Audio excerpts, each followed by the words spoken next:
প্রধানমন্ত্রী হাসিনাকে আজকে দেশ ছাড়তে হলো, এই পরিস্থিতির তৈরির কারণ কি?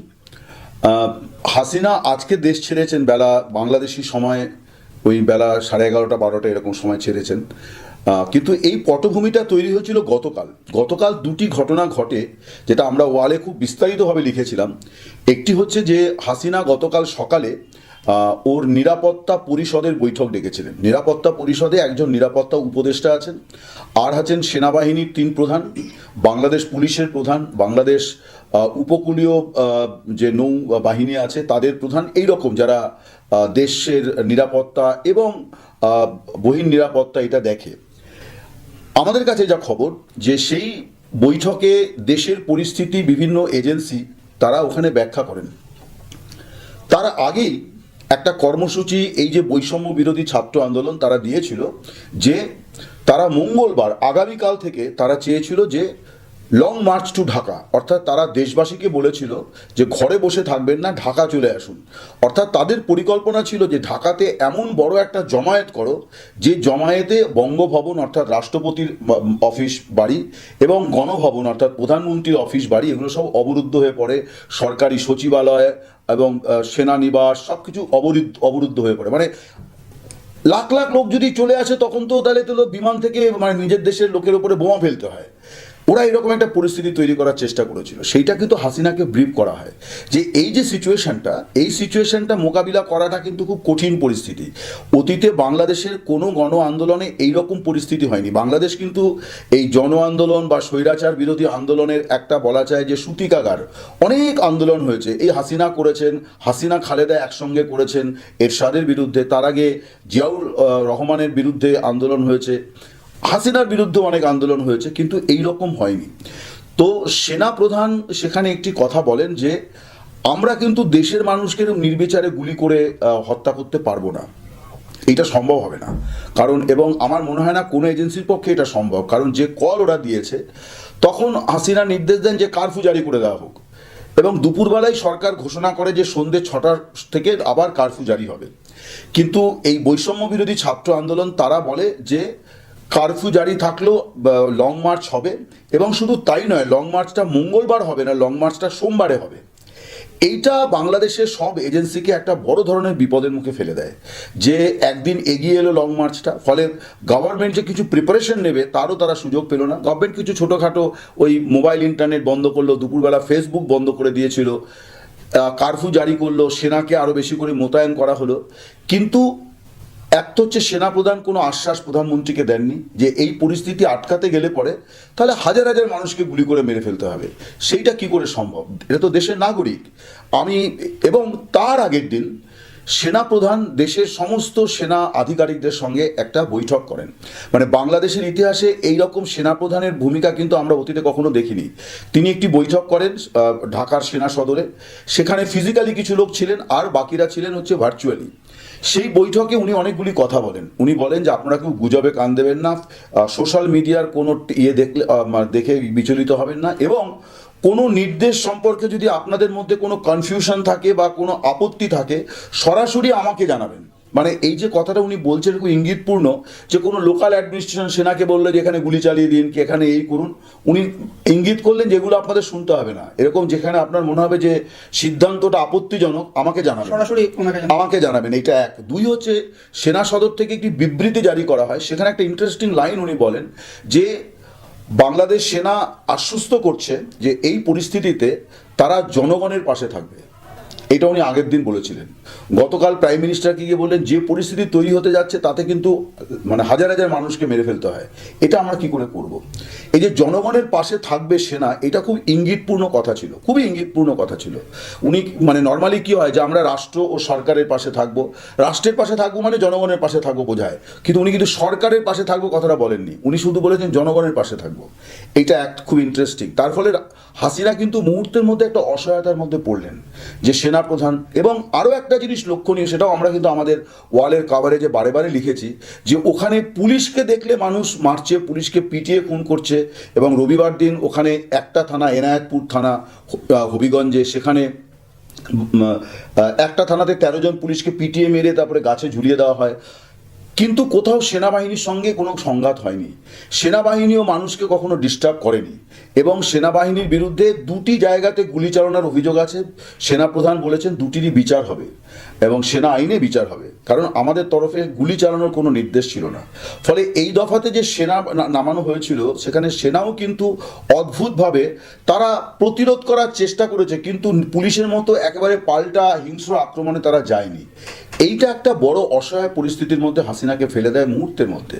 ফলে তার ফলে ওনার দেশ থেকে পালিয়ে যাওয়াটা ছিল অবশ্যম্ভাবী, তার কারণ কে ওনাকে রক্ষা করবে। এবং দেখা গেল যে কারফিউকে অমান্য করে হাজার হাজার মানুষ সকাল থেকেই ঢাকায় জড়ো হতে শুরু করেছেন, এবং তারা একটা সময় যখন হাসিনার হেলিকপ্টার ওড়েনি, উনি বঙ্গভবন থেকে হেলিকপ্টার, বঙ্গভবনটা হচ্ছে রাষ্ট্রপতি দিয়ে, মানে উনি ওখানে চলে গেলেন, ওখানে গিয়ে হ্যান্ডওভার করলেন পদত্যাগপত্র, তারপর ওখান থেকে হেলিকপ্টারে উঠে বেরিয়ে চলে গেলেন। গণভবনেও হেলিপ্যাড আছে, কিন্তু ওই যে বললাম যে উনি ওই জন্য গেলেন ওইভাবে। তো যে মুহূর্তে যখন উনি দেশ ছাড়ার জন্য হেলিকপ্টারে উঠছেন, ততক্ষণে কিন্তু গণভবনের দুয়ারে বিক্ষোভকারীরা পৌঁছে গেছে, এবং তাদেরকে কোনো পুলিশ, কোনো সেনা কেউ কিন্তু বাধা দেয়নি, কেউ বাধা দেয়নি যে আটকে রাখো বা এই করো, দেয়নি, এবং তারা পিসফুলি অ্যালাউ করেছে।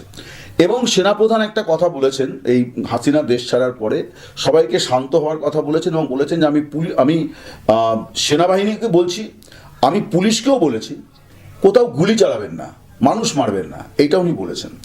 এখন এই অসহায় পরিস্থিতিটা তার তো, আর আমরা গতকাল জানি যে কি ভয়াবহ পরিস্থিতি।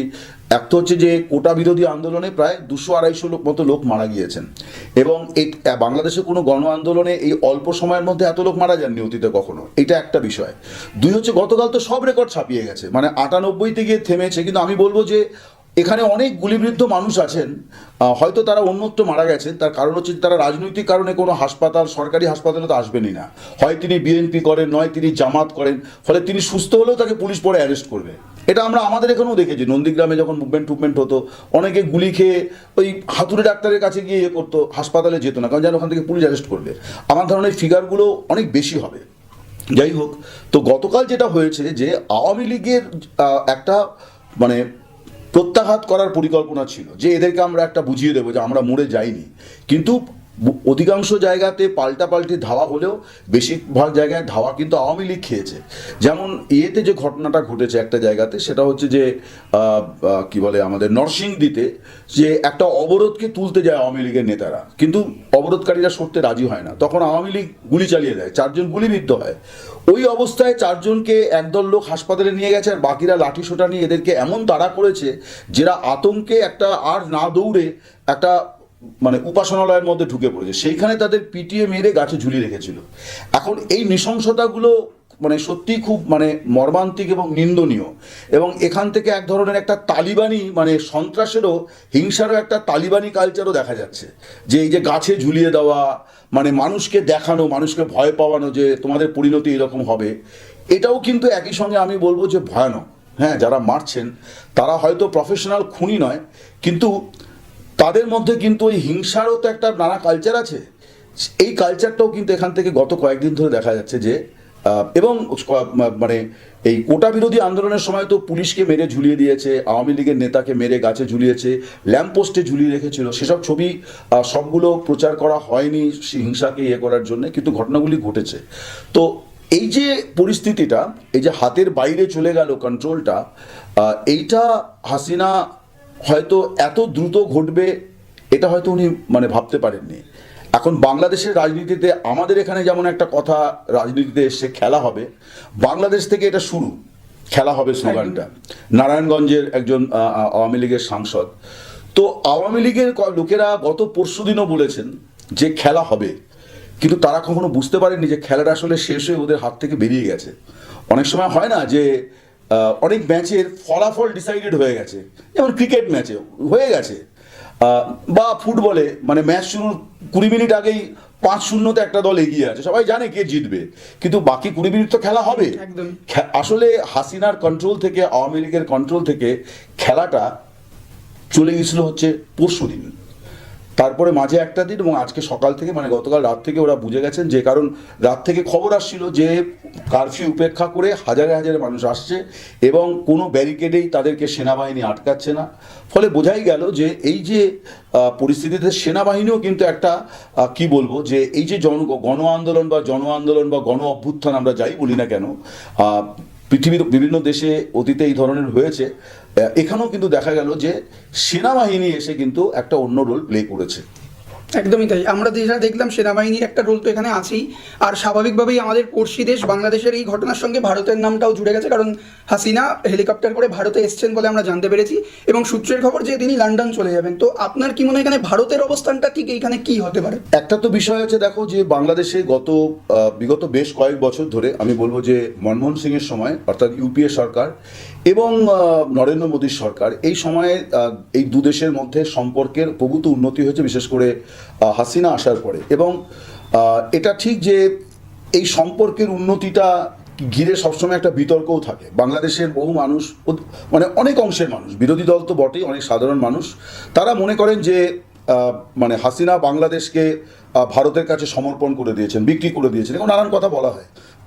এখন যার ফলে যে মেসেজটা ইমার্জ করেছে যে হাসিনা বিরোধিতা এবং ভারত বিরোধিতা, এটা সমার্থক হয়ে গেছে। এবং তুমি জানো যে যখন এই যে হাসিনা আমাদের দেশে লাস্ট এলেন সফরে, তার ঠিক আগে আগে ওখানে ভারতীয় পণ্য বয়কটের একটা আন্দোলন চলছিল, এবং আরও নানান সময়তে বিএনপি তো সবসময় বলে এবং তারা অনেকবারই ভারত সরকারের উদ্দেশ্যে বলেছে যে বাংলাদেশ রাষ্ট্রের সঙ্গে সম্পর্ক রাখুন, বাংলাদেশ জনগণের সঙ্গে সম্পর্ক রাখুন, আপনারা একটা দল এবং একটা সরকারের সঙ্গে সম্পর্ক রেখেছেন। এখন এই বিষয়গুলো ভারত সরকারকে মাথায় রাখতে হচ্ছে, যে কারণে ভারত সরকার যখনই ওখানে কোটা বিরোধী আন্দোলনটা হলো, তখনই একটা অ্যাডভাইজারি, বাংলাদেশ সম্পর্কে এরকম অ্যাডভাইজারি আমি স্মরণকালে কখনো শুনিনি, কিন্তু ভারত সরকার দিল যে বাংলাদেশে যারা আছেন ভারতীয়, তারা মনে করলে দেশে ফিরে আসুন। এটা কিন্তু বাংলাদেশ সরকারের পক্ষে অস্বস্তিকর, কিন্তু ভারত সরকার এটা নিয়েছে পরিস্থিতিটা। গতকালও আমরা রাত্রিবেলা একটা স্টোরি করেছি যে বাংলাদেশে ভারতীয় হাই কমিশনার তিনি বলেছেন যে এখনও যারা আছেন তারা সাবধানে থাকবেন, এবং নাম্বার ওরা দিয়ে দিয়েছে যে এই নাম্বারে আপনারা যোগাযোগ করতে পারেন। এখন এইটা হচ্ছে ভারত সরকারের ফরেন পলিসির এই মুহূর্তে ওরা যেটা করেছে, যে বাংলাদেশের হাসিনা বিরোধী বিষয়টার মধ্য থেকে যেন ভারত বিরোধী কোনো বিষয়কে আর বেশি এগোতে না দেওয়া হয়। ফলে ভারত এমন একটা অবস্থান নিল যে না আওয়ামী লীগ না হাসিনা কারো পক্ষে কোনো কথা বললো, কোনো কিছুই বলেনি। আর সেকেন্ড হচ্ছে যে এই যে আমি জানি না যে উনি ফাইনালি লন্ডন চলে যাবেন কিনা, কিন্তু আমার ধারণা উনি লন্ডন চলে যাবেন। তার একটা বড় কারণ আমি বলছি যে ভারত সরকারের যে বিদেশ নীতি, তার মধ্যে একটা ইন্টারেস্টিং থিং হচ্ছে, ভারত সরকার যে দেশে যারাই ক্ষমতায় থাকুন, সেটা সামরিক সরকার হোক, সেটা মৌলবাদীদের সরকার হোক, যাই হোক না কেন, ভারত সরকার সেই সরকারের সঙ্গে সম্পর্ক রাখে। আমি কয়েকটা দৃষ্টান্ত দিতে পারি, যে এই যে বার্মাতে সুচি ছিলেন, তখন তার সঙ্গে সরকারের সম্পর্ক ছিল ভারতের। আজকে যে ওখানে সেনাবাহিনী একেবারে মানে কি বলবো নারকীয় কাণ্ড ঘটাচ্ছে, দেশের মানুষের ওপর, মানুষের জমায়েতের উপর বোমা ফেলছে, অনেক কিছু করছে, কিন্তু ভারত সরকার কিন্তু বার্মার সঙ্গে কূটনৈতিক সম্পর্কের কোনো বিচ্ছেদ ঘটায়নি, বাণিজ্যিক সম্পর্ক অব্যাহত। পাকিস্তানের সঙ্গে আমাদের একেবারে সাপে নেউলে সম্পর্ক গোড়া থেকে, কিন্তু পাকিস্তানের পারভেজ মোশাররফ যখন ওই দেশের প্রেসিডেন্ট হলেন, যিনি আসলে এই মানে কার্গিল যুদ্ধের নায়ক, মানে ষড়যন্ত্রকারী বলা হয়, ইভেন পাকিস্তানের লোকেরাও তাই বলেন, তিনি যখন প্রেসিডেন্ট হলেন, অটল বিহারী বাজপেয়ী কিন্তু তাকে ভারতে আমন্ত্রণ করেছিলেন অ্যাজ প্রেসিডেন্ট পাকিস্তান।